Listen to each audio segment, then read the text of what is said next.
नमस्कार। साहित्यिकी कार्यक्रम में आपका स्वागत है। इस कार्यक्रम में आज हमारी चर्चा का विषय है साहित्य और सामाजिक परिदृश्य में स्त्री समानता।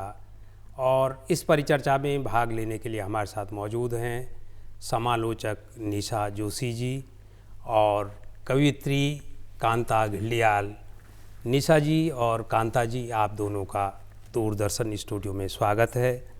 बातचीत की शुरुआत निशा जी मैं आपसे करता हूं और आपसे मेरा पहला सवाल यही है कि साहित्य में जो कुछ अभी तक लिखा गया है उसमें स्त्री का प्रतिनिधित्व आप कितना पाती हैं? क्या ये पर्याप्त है? धन्यवाद नौटियाल जी। तो अगर हम साहित्य की बात करें और स्त्री का जो रोल है उस पर बात करते हैं तो वो समय के साथ इवॉल्व हुआ है। जिस तरह से समाज में महिला का रोल बदला और उसी तरह से उसको साहित्य में भी उसका वर्णन हुआ है। तो अगर हम 19वीं सदी की बात करें तो महिला को एक तरह से जो भी लेखन होता था उसमें दर्शाया जाता था कि बहुत ही उनके साथ जो व्यवहार है वो अच्छा नहीं है, वो बहुत दयनीय स्थिति में उसको दिखाया जाता था। पर धीरे धीरे जिस तरह से समानता की बात बढ़ी, समानता आई समाज में, तो उस तरह से रोल भी इवॉल्व हुआ है जी। और बहुत सारे साहित्य में, चाहे वो लेखक हो, चाहे महादेवी वर्मा जैसी कवित्री हो, उन्होंने बहुत ही स्त्री का जो समानता का रूप है उसको अपनी कविताओं में दर्शाया है जी।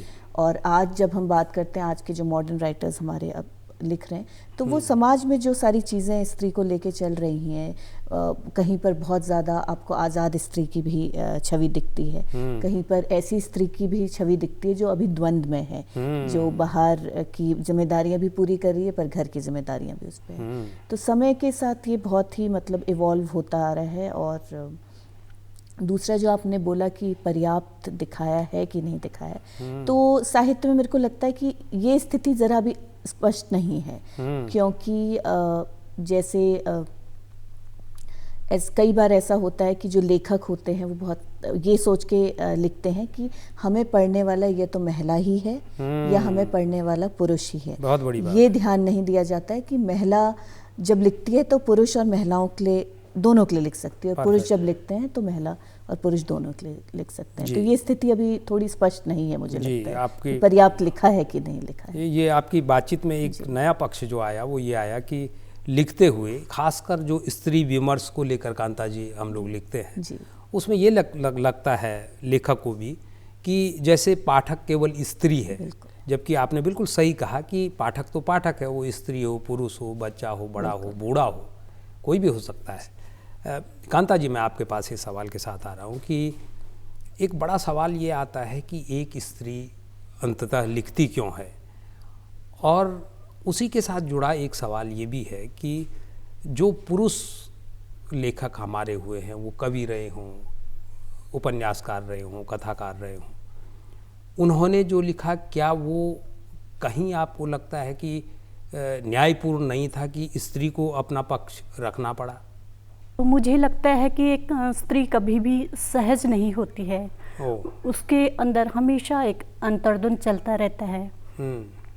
तो कई बार ये होता है कि जब अंदर बहुत ज़्यादा जो भावनाओं का ज्वार होता है तो उसे बाहर आने के लिए उसके पास एक माध्यम कलम है। तो मेरा यही अनुभव है कि उस ज्वार को जैसे बाहर जब आता है तो कलम के माध्यम से ही आता है जी। दूसरा, आपने कहा कि ये पुरुष साहित्यकारों द्वारा जो लेखन है वो न्याय संगत है कि नहीं। मैं न्याय संगत तो है, मानती हूँ मैं, न्याय संगत है, लेकिन जितना इसको एक महिला लिख सकती है, क्योंकि पुरुष लेखक वो अनुमान से लिखते हैं महिला के विषय में, और जो महिला लिखेगी तो वो उसका स्वयं अनुभूत किया हुआ होगा। क्या बात है। तो वो मुझे लगता है ज़्यादा बेहतर लिख सकती है या दर्शा सकती है उसे जी। आप जिस तरफ आप ले जा रही हैं हमको, मुझे ध्यान है कि कृष्णा सोबती का मैं एक इंटरव्यू पढ़ रहा था और उसमें भी जो साक्षात्कारकर्ता थे उन्होंने कृष्णा सोबती से यही पूछा था कि आप ही स्त्री पक्ष पर क्यों लिखेंगी, भाई जो प्रेमचंद ने स्त्री पक्ष को उद्घाटित किया है क्या वो पर्याप्त नहीं है? तो कृष्णा सोबती का भी उसमें यही जवाब था कि प्रेमचंद ने जो लिखा वो जो उन्होंने तमाम स्त्रियों से सुना, उसको लिखा। जबकि कृष्णा सोबती कहती हैं कि मैं जो लिख रही हूँ वो मेरा भुगता हुआ यथार्थ है। मुझे एकदम कृष्णा सोबती इसलिए याद आ गई कि जब आपने कहा कि वो भी जो पुरुषों ने लिखा वो भी न्याय संगत है, उसमें कहीं कोई इस तरह की नहीं कि कोई इरादतन कुछ कम किया गया हो स्त्री का पक्ष, लेकिन होता क्या है कि जो उसका अपना यथार्थ है वो जब उस पर लिखती है। तो बहरहाल अब मैं आपके पास इस सवाल के साथ आ रहा हूँ निशा जी कि जो लेखन में जो एक लैंगिक भेदभाव की बात आती है और इस बार का हमारा जो अंतर्राष्ट्रीय महिला दिवस मनाया जा रहा है उसका एक तरह से ये कोर थीम भी है, उसकी केंद्रीय विषय वस्तु है और वो है gender equality today for a sustainable tomorrow. इसको अगर हम अनुवाद करते हैं तो वो इस तरह से होता है कि एक अस्थायी कल के लिए आज की लैंगिक समानता, यानी आज हम जो लैंगिक समानता अपने समाज में स्थापित करते हैं उतना बेहतर हमारा सस्टेनेबल हमारा कल होता है। आपको क्या लगता है कि हमारे पास जो पाठ्यक्रम है, जो साहित्य है, उसमें कहीं आपको लगता है लैंगिक भेदभाव की स्थिति है, और अगर है तो किस हद तक है? तो अगर हम सस्टेनेबल टुमारो की बात करते हैं, पाठ्यक्रम को देखते हैं, तो कहीं ना कहीं हमें ये भी देखना पड़ेगा कि बहुत सारे रिफॉर्म्स हुए। एक अच्छी पॉजिटिव जो बात हुई है कि पिछले कुछ सालों में बहुत रिफॉर्म्स हुए और जेंडर स्टीरियोटाइप्स को लेके रिव्यूज़ हुए हैं बुक के, और काफ़ी हद तक चीज़ें निकली भी हैं उससे। लेकिन अभी भी हम ऐसी एक स्थिति की मतलब कल्पना करते हैं जहाँ पर बिल्कुल भी जेंडर वाइज किसी भी तरह के खासकर पाठ्यक्रम में ना हो।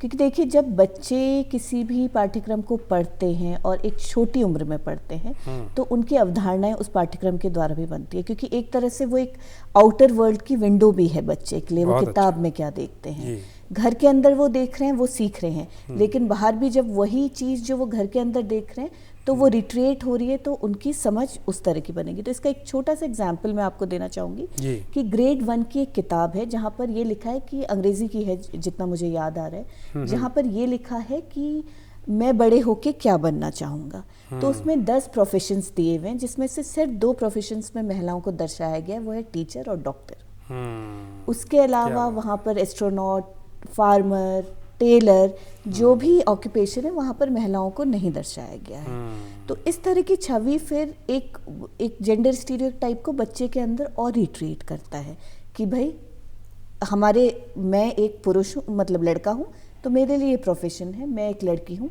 तो मेरे लिए ये प्रोफेशन है।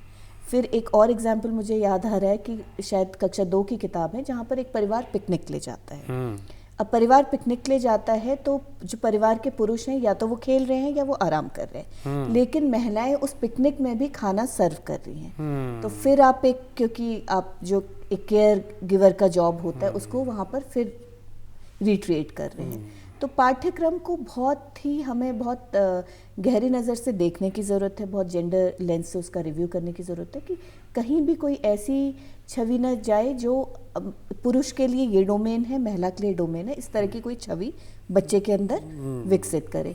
साथ ही साथ मेरे को लगता है पाठ्यक्रम के साथ, क्योंकि ये मौका है मेरे को मिला है बोल के, मेरे को लगता है पाठ्यक्रम के साथ हमें टीचर ट्रेनिंग को भी लेके थोड़ा सा, क्योंकि अगर पाठ्यक्रम में कुछ ऐसा आ भी गया है तो क्लासरूम ट्रांजैक्शन के टाइम टीचर उसको कैसे इंटरप्रेट करते हैं, ये बहुत बड़ी बात है। तो टीचर ट्रेनिंग में भी जेंडर रिस्पॉन्सिव टीचिंग को लेके एक कॉम्पोनेंट ज़रूर होना चाहिए, जिससे मदद हो कि कुछ ऐसा अगर पुस्तक में है भी तो टीचर उसको एक बहुत ही न्यूट्रल वे में क्लास के सामने ट्रांसलेट करे। जी निशा जी, जिस तरफ आप इशारा कर रही हैं मुझे भी खूब ध्यान है कि जब हम लोग पढ़ते थे इस बीच कांता जी क्या कुछ रिफॉर्म हुआ, वो बहुत जानकारी तो नहीं है, लेकिन हमको भी लगता था कि जो आपने कहा कि कुछ ऐसे व्यवसाय हैं जो आपने स्त्रियों के लिए तय कर दिए हैं, कुछ ऐसे और मैक्सिमम व्यवसाय ये हैं जो आपने पुरुषों के लिए, और बहुत छोटे उम्र से जब बच्चा स्कूल जा रहा है तब से अगर उसके दिमाग में जाने अनजाने हम वो भर रहे हैं तो कहीं ना कहीं एक तरह से लैंगिक समानता तो वहीं पर हमारी फीकी हो जाती है कि भाई बच्चे के दिमाग में अगर ये आ गया कि मैं बड़ा होऊंगा तो मेरे लिए ये जगह है, और इस लड़कियों के दिमाग में ये होगा, तो निश्चित रूप से इस दिशा में काम हो भी रहा है। और हमारी नई शिक्षा नीति में तो इस बात पर पर्याप्त ध्यान दिया भी गया है। कांता जी, थोड़ा विषयांतर करते हुए मैं आपके पास इस सवाल के साथ आ रहा हूँ कि जो आजकल स्त्री लेखन है उसमें कौन सी लेखिकाएं आपको ज़्यादा मुखर नज़र आती हैं, जिनको आप पढ़ भी रही हैं और नहीं भी पढ़ रही हैं तो जिनके लेखन की धमक आप ज़्यादा महसूस करती हो?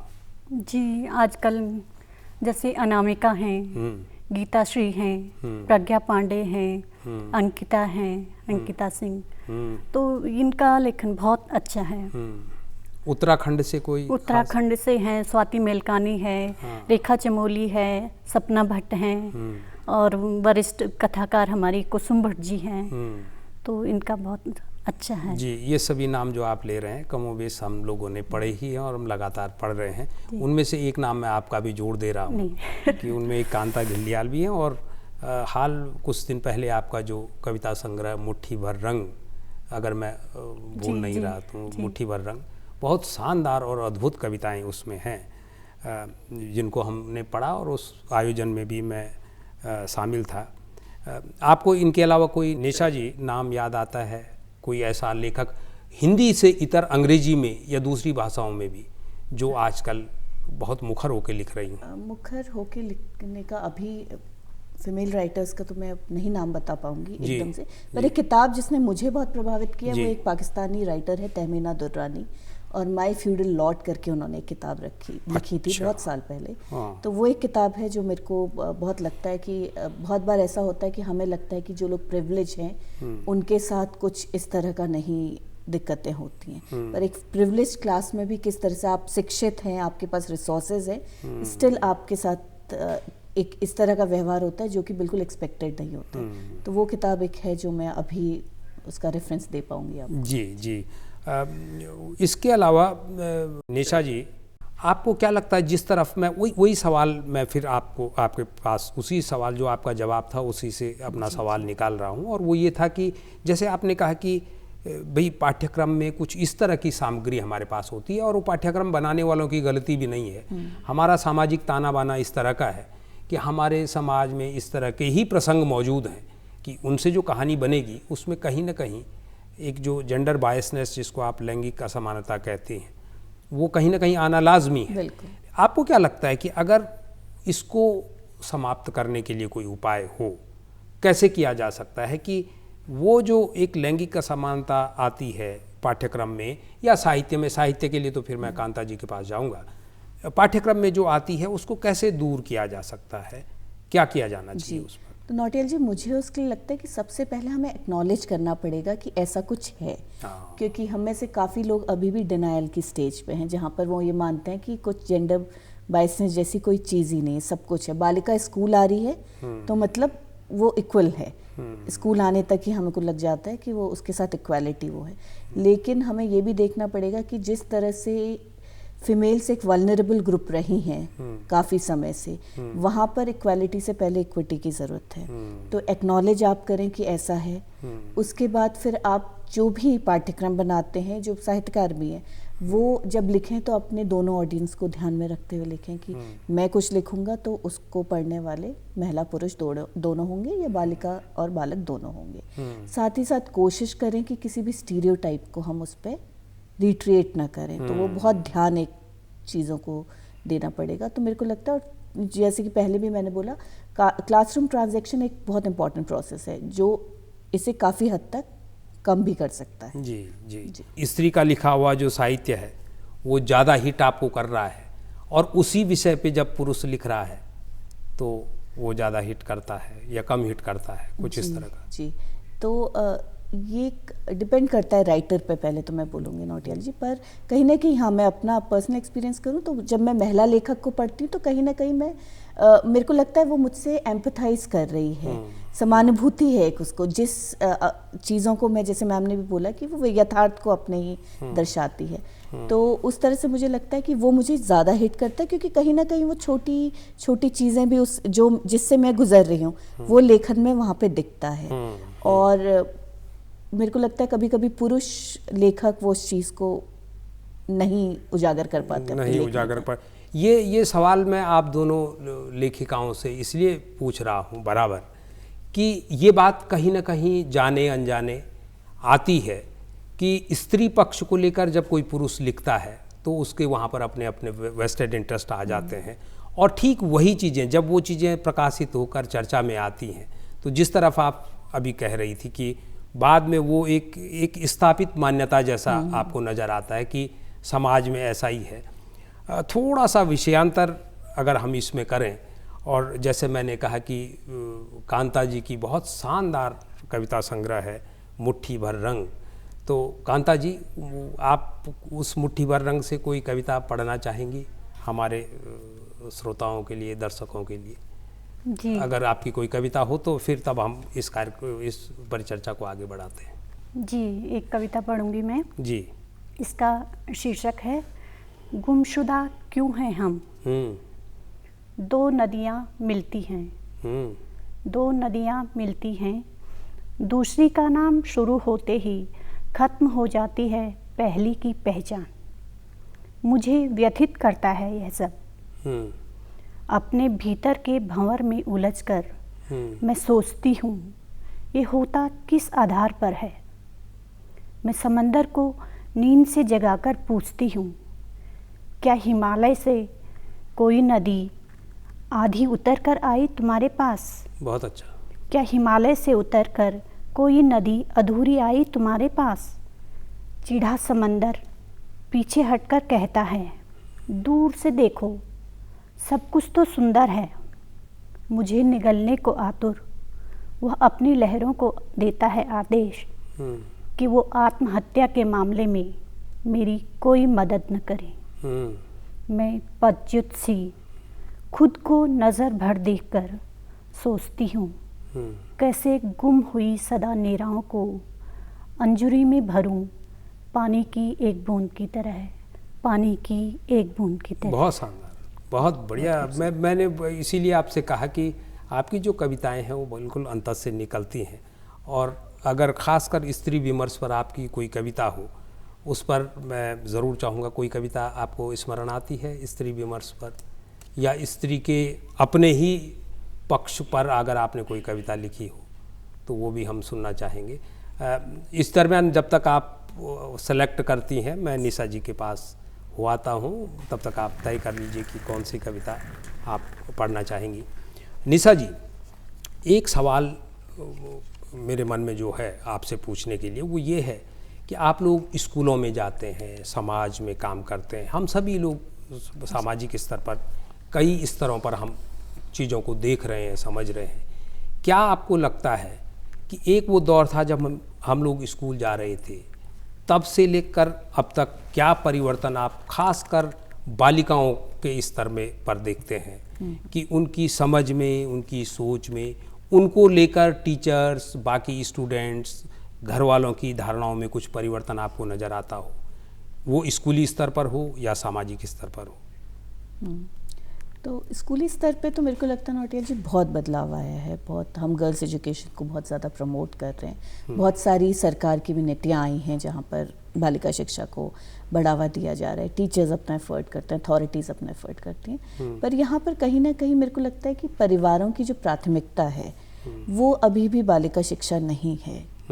कुछ परिवारों की अगर मैं बात करूँ, खासकर जहाँ पर संसाधनों की कमी है। तो एक तो जब सरकारी स्कूल के बच्चों की हम बात करते हैं तो वो बालिकाएं ऐसे एक समुदाय से आती हैं जहाँ पर उनकी अपनी कोई आवाज़ नहीं है, वो अपनी बात नहीं रख सकती। दूसरा, उनके पास संसाधनों की कमी है, कोई पॉजिटिव रोल मॉडल नहीं है जिसको देख के वो एस्पायर कर सकें कि भाई मेरी बहन ने ऐसा किया है, मेरी माँ ने ऐसा किया, चाची ने ऐसा किया, मुझे भी ऐसा बनना है। और जब भी संसाधनों की कमी होती है, ये कोरोना काल हमारे लिए वो एक सीख दे के गया है, तो जैसे ही संसाधनों की कमी होती है सबसे पहला जो इम्पैक्ट पड़ता है वो बालिका शिक्षा में पड़ता है। बच्चियों को घर बैठाने की बात होती है, जल्दी शादी करने की बात होती है। तो इसका एक मैं एग्जाम्पल आपको देना चाहूँगी जो हम फील्ड में देखते हैं कि पहले जहाँ परिवारों में एक व्यक्ति कमाता था और परिवार का भरण पोषण करता था, लेकिन कोरोना काल में लॉकडाउन की वजह से बहुत लोगों की नौकरियां गई, उस समय उनका कोई रोजगार नहीं रहा, तो परिवार की फाइनेंशियल स्थिति खराब हुई। तो जब अनलॉक शुरू हुआ तो फिर कोशिश ये की गई उन परिवारों से कि दोनों व्यक्ति कमाएं, अब महिला पुरुष दोनों कमाएं, तो फिर यहाँ पे जो घर के काम का या छोटे भाई बहनों का जो भार था वो फिर से बालिका के पास आ गया। तो स्कूल छूटने मतलब स्कूल छूटा या फिर जो भी उसको एक इनेबलिंग एनवायरनमेंट पढ़ाई करने के लिए चाहिए, क्योंकि स्कूल आना ही एक सॉल्यूशन नहीं है ना। आप स्कूल में जो पढ़ा रहे हैं आप घर में उसको एक क्वालिटी टाइम के साथ आप पढ़ पा रहे हैं। बच्चा घर के काम या भाई बहन या बुजुर्ग की देखभाली में थक जाएगा तो वो क्वालिटी स्टडी कैसे करेगा और फिर वो एकेडमिकली परफॉर्म कैसे करेगा। और यहीं से जब बालिकाएं एकेडमिकली अच्छा परफॉर्म नहीं कर पाती हैं, उनका लो मोटिवेशन होता है और वो स्कूल छोड़ देते हैं। तो ये एक मैं बोलूँगी एक चक्र की तरह चलता है कि एक साइकिल है जहाँ पर केयरिंग जॉब्स का बहुत ज़्यादा जो बर्डन होता है वो बालिकाओं पे आ जाता है। तो वो एक चीज़ है, मुझे लगता है अभी भी बालिका शिक्षा जिस तरह से प्रायोरिटी होनी चाहिए समाज में उस तरह से अभी नहीं है। लेकिन आपसे ये सुनकर अच्छा लगा कि कम से कम सरकारी और सामाजिक स्तर पर अब गतिविधियां बढ़ी हैं और उनके सरोकारों में बालिका शिक्षा नज़र आती है। ये हम अपने चारों तरफ देखते भी हैं। एक पक्ष जो आपने कहा कि बालिकाओं के सामने समस्या ये है कि वो यह नहीं जान पाती कि उन जैसे किसी महिला ने कुछ, जबकि उत्तराखंड की ही मैं आपको बात करूं तो हमारे पास तो पूरी एक फेहरिस्त है बहादुर और जांबाज महिलाओं की, जिन्होंने कि उन जमीनों को तोड़ा है जिनके बारे में आप कल्पना भी नहीं कर सकते थे। बछेंद्री पाल का नाम मैं लेता हूं और तमाम दूसरी, बछेंद्री पाल तो एक अंतर्राष्ट्रीय स्तर का नाम है। बाकी आप अगर देखेंगे तो हर गांव में आपको एक रोल मॉडल एक महिला मिल जाएगी। और अपने घरों में हम देखते हैं कि हमारी माएँ, हमारी दादियाँ किस तरह से पूरे परिवार के अर्थतंत्र को अपने दम पर साधे रखती हैं। तो मुझे उम्मीद है कि देर से देर सिलेबस में भी कुछ इस तरह की चीज़ें आएंगी कि वो जो बच्चे हैं वो उन महिलाओं के काम को अपनी किताबों में तो कम से कम पढ़ पाएंगे।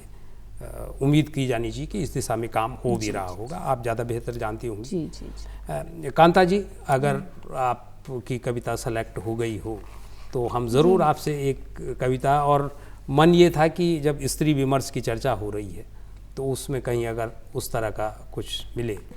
कविता रखूंगी सामने जी। बदलाव। स्त्री अपने खिलाफ उठती नज़रों को नज़रअंदाज कर संजो रही है आँखों में सुनहरे ख्वाब।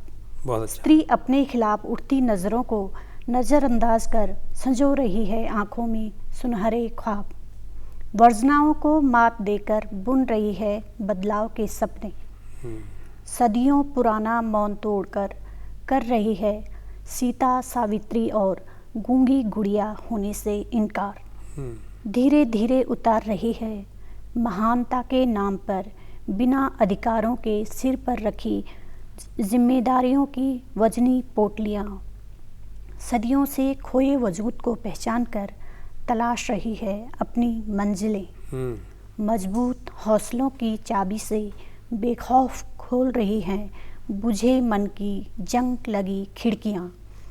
दहलीज के भीतर सिकुड़ी सिमटी स्त्री अब खुले आसमान में बुलंदी का परचम लहरा छा जाने को बेकरार है, छा जाने को बेकरार है। बहुत अच्छा, बहुत बढ़िया। आपकी इस कविता में कांता जी एक पक्ष जो आता है वर्जनाओं को तोड़ने वाला, और हमारे स्त्री विमर्श में जब हम देखते हैं खासकर पिछले 3 दशक में स्त्री विमर्श को लेकर जो साहित्य हमारे पास आया है उसमें एक पक्ष ये देखा जाता है कि जो कुछ आपका सांस्कृतिक धारा जो आपकी है उस धारा के विपरीत आप जो भी करें वो एक क्रांति है, वो एक आंदोलन है। और उस देखा देखी में हम समाज में भी देख रहे हैं कि कई बार वो एक फिर लॉ एंड ऑर्डर की स्थिति भी बन जाती है कि बहुत कुछ ऐसा हो जा रहा है जिसको कि मेरे ख्याल से कोई भी संभ्रांत समाज शायद स्वीकार नहीं करेगा। आपको क्या लगता है निशा जी? देखिए, समाज में जो कुछ चला आ रहा है और उसको जब हम चैलेंज करते हैं तो बहुत हलचल तो मचती है। उसको तो रोका नहीं जा सकता, क्योंकि फिर उसको श्रेणी कभी कभी ये भी दी जाती है कि ये लीग से हटकर जो भी काम हो रहा है। पर मुझे लगता है कि हमारे खासकर जो नई पीढ़ी है और हमारे बच्चे हैं, क्वेश्चन करना तो हमें उनको उनका सराहना ही चाहिए कि किसी भी चीज़ को भी, कोई भी हमारी जो चाहे वो सांस्कृतिक धारणा है, क्योंकि बहुत बार बहुत सारी चीज़ें इलॉजिकल भी हमारी होती हैं और वो किसी न किसी पे प्रेशर क्रिएट करती हैं, चाहे मुझ पे एक महिला के तौर पे, चाहे आपके पर एक पुरुष की।